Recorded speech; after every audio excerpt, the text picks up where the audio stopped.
Good afternoon, I'm Malcolm Jordan and this is your Midday News Fix for Tuesday the 27th of January.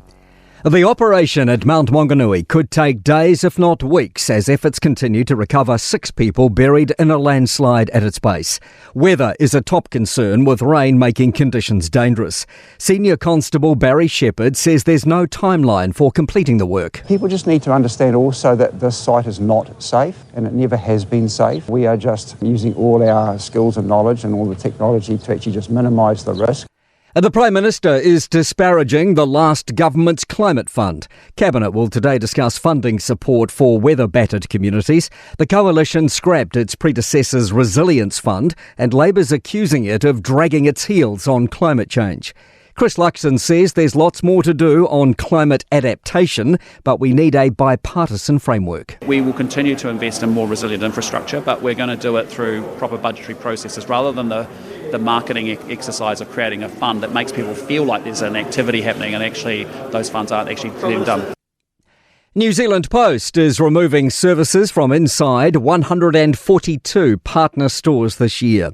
Consumer General Manager Sarah Sandoval says 567 sites will remain and be significantly larger than any New Zealand supermarket or bank branch. Joey Dwyer reports. Sarah Sandoval says 90% of people in urban areas will still be within 4 kilometres of an NZ Post store, and there won't be any changes to rural stores. Timelines on removing the services will be communicated well before any change in each area. It's the first reset to minimum store requirements since the 1980s. Police have launched a homicide investigation in Canterbury's Selwyn after a woman was found dead overnight at a rural property on Burnham School Road. A 19-year-old man's appearing in court today charged with assault. Parliament is sitting today for the first time in 2026. The House had its final sitting day on December 18, 2025. Here's senior political reporter Azaria Howell. Party caucuses are meeting this morning with Labour intending to discuss its position on the India-New Zealand Free Trade Agreement. MPs are also expected to move a motion on recent severe weather events. There'll then be a speech from Prime Minister Chris Luxon welcoming back political friends and foe on what is officially election year. Meanwhile, Labour has ruled out adopting Te Pāti Māori's policy of replacing prisons with community-led solutions, but says they align on other policy areas, such as giving police body cameras. To sport.